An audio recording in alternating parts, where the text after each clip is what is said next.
Verdict is in, guilty on all counts. Tory did not react. He stood motionless, staring forward the entire time. They polled the jurors to make sure that what everybody was saying was in fact guilty. They went through 1, 2, 3, 4, 5 to 12. Every single person said guilty. Tory was taken into custody, remanded into custody. No bond at this time. Sentencing is set for January 27th. Guilty on all 3 counts. Tory Lanez will be sentenced on January 27th. He has been remanded and taken into custody by the Los Angeles sheriff. Wow. They found him guilty. I guess I was wrong about Tory Lanez.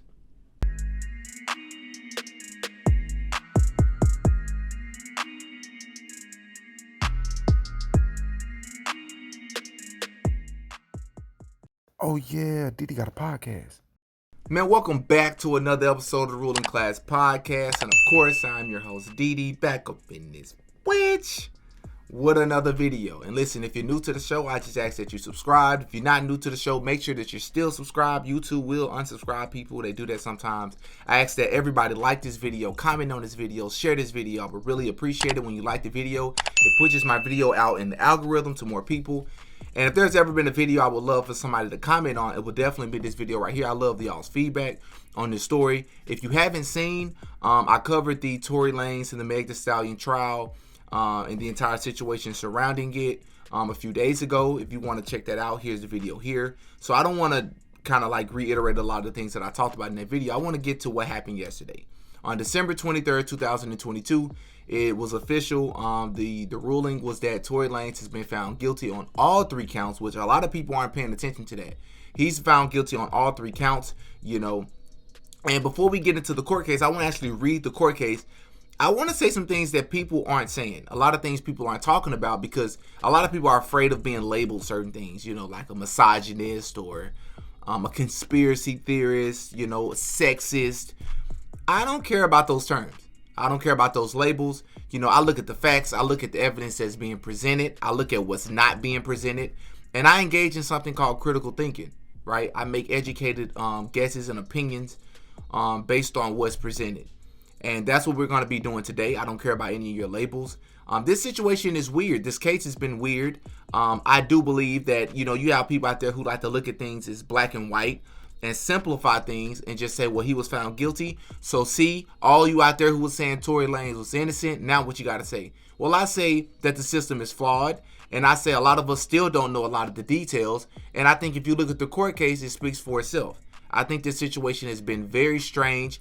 I think it's a lot more sinister than a lot of us realize. And what's crazy is Tory has kind of been saying this from the get-go. But before we get into that, let's check out this trial because I think this is more so related to the industry. And I think this is more so about making an example out of Tory Lanez. And a lot of people realize, yes, I think Tory Lanez deserves some culpability in this. But I think it's not quite that simple. So let's go to the court case so I can show you all the inconsistencies. Some of this I covered in the first video. A lot of the inconsistencies, a lot of the weird things that happened in this case that just does not make sense why he would still be found guilty. And this man is facing up to 22 years in jail. As of, I believe, January 27th is when they'll be making their decision.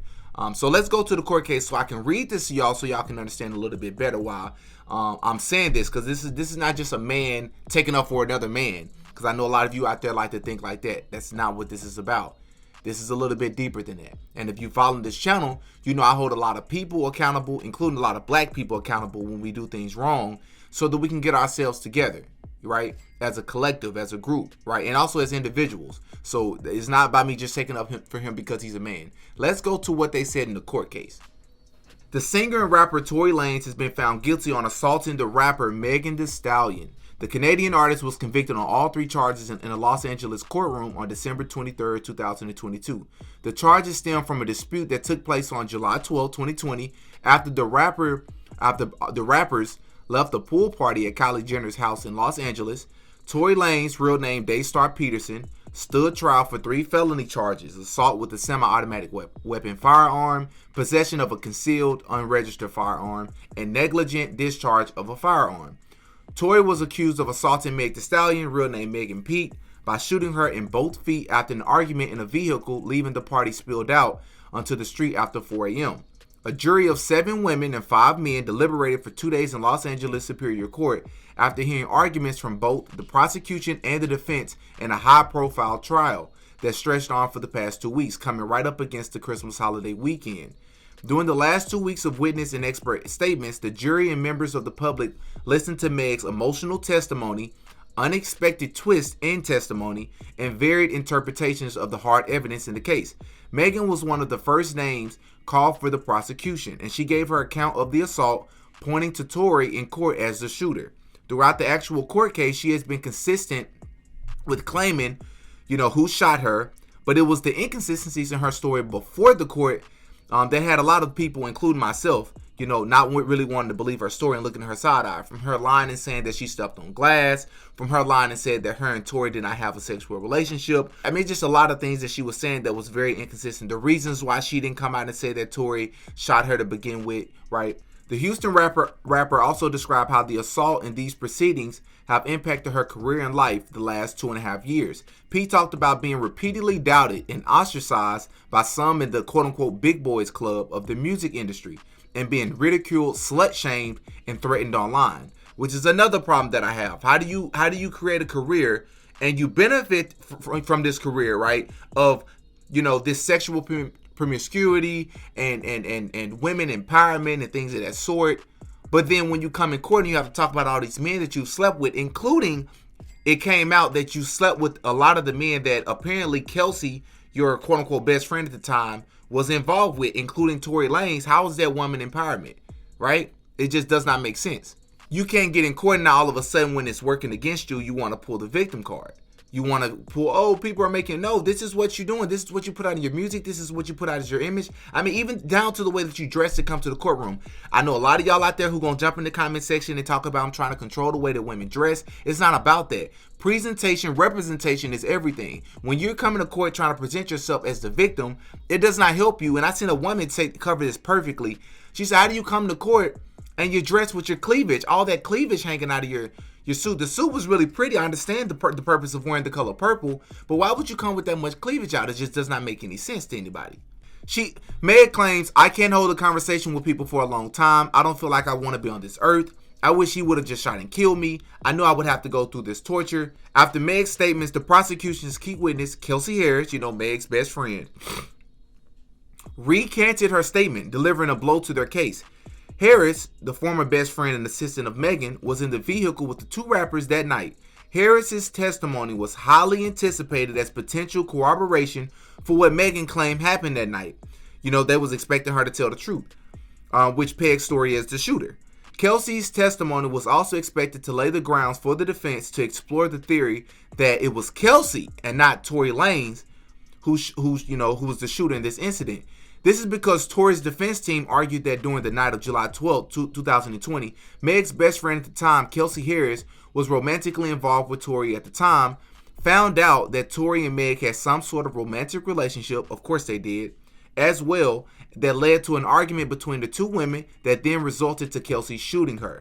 But when Kelsey took the stand on December 14th, she requested to exercise her 5th Amendment right against self-incrimination, which shocked a lot of people, including myself. The prosecution offered Harris's immunity, meaning information directly or indirectly derived from the testimony or other information can't be used against the witness in any criminal case. But even with the offer, she still hesitated to answer many questions at times, not even admitting that she knew Megan had been shot. Despite confirming that Megan rested her leg on Kelsey as they fled from the police and was later photographed in jail with Megan's blood on her, Harris repeatedly said, and I quote, her team told me she stepped on glass, and that, quote, she wasn't aware that she was bleeding.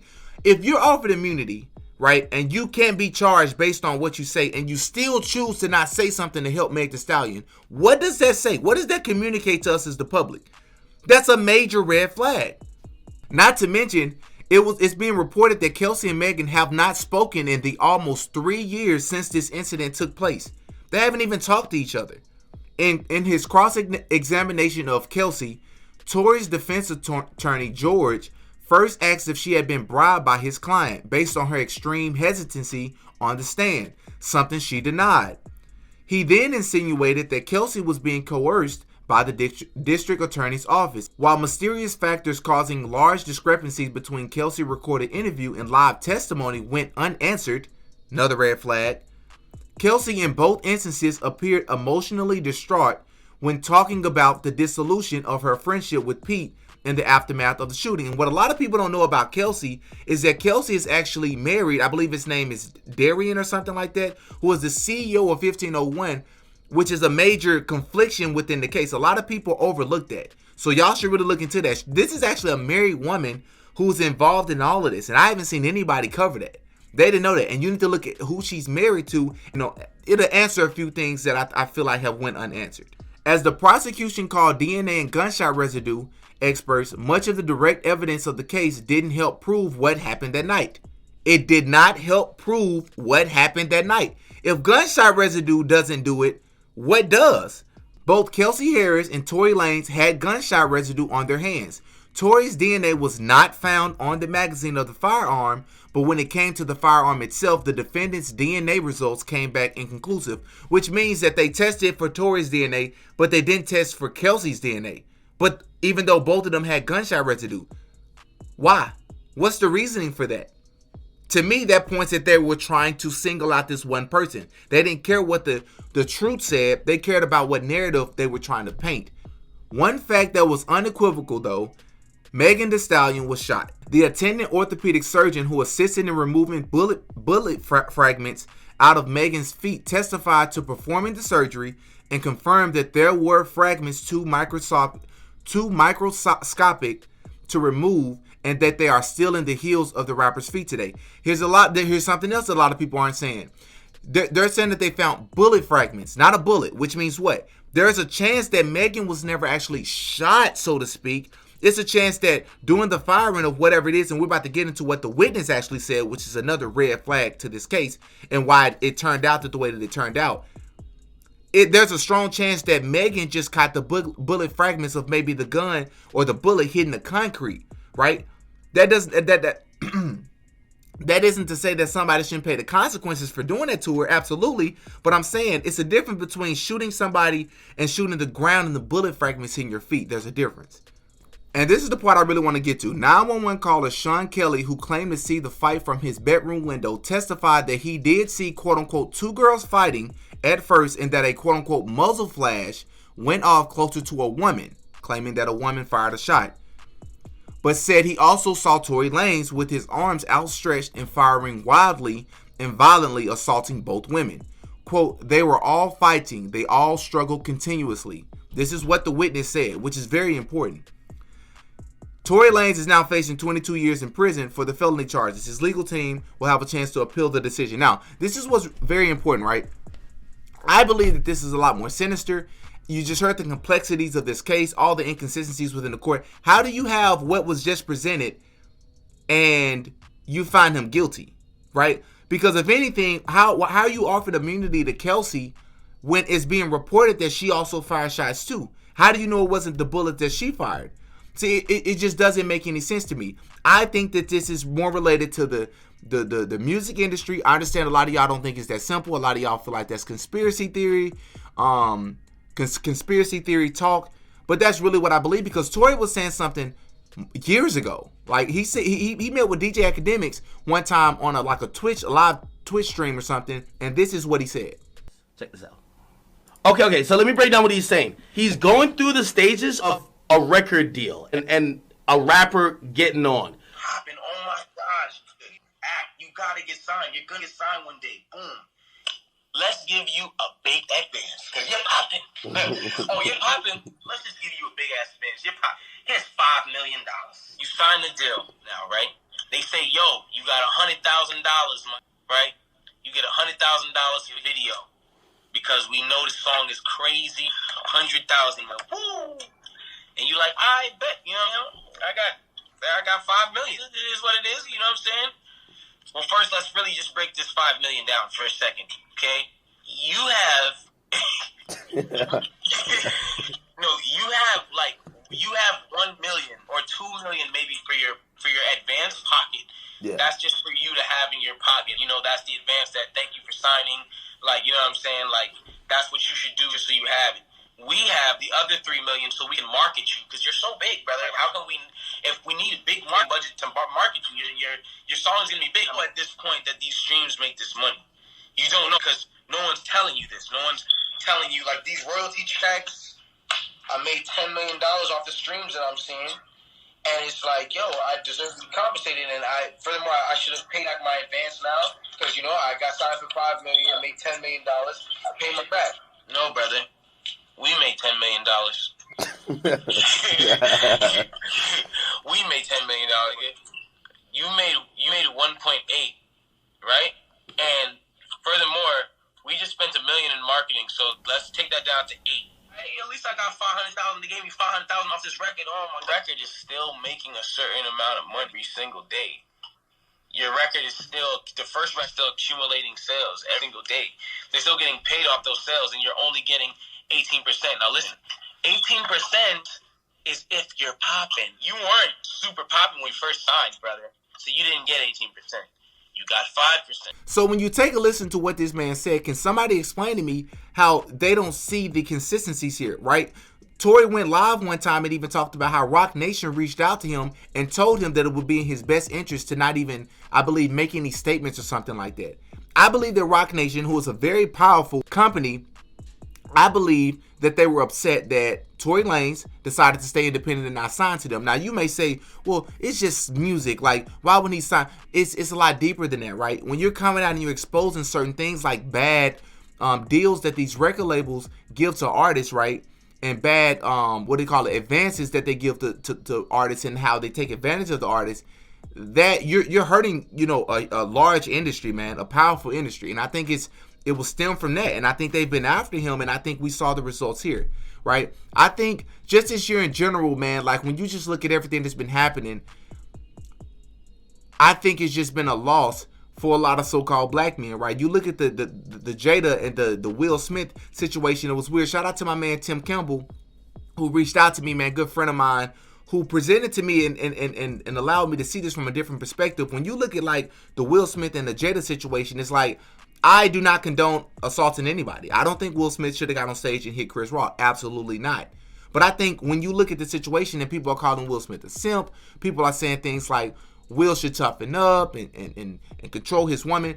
I think it's unfair to do that because it's an interesting position to be a black man in this country sometimes, because the man has the right to feel offended and feel hurt when his woman's out here. That woman, Jada, really manipulated and took advantage of a guy, that being August Alsina, who was in a very bad place mentally, and he's been public about that. A man, by the way, who just recently came out as, I'm guessing he came out as homosexual, which I don't think a lot of people saw that coming, right? And not to digress, but my point is that sometimes in this country, man, like when you look at the system and how flawed it is, it's like we need an open and shut case in order to find a guilty plea when you're talking about somebody facing 22 years in prison. That's a long time to be in jail.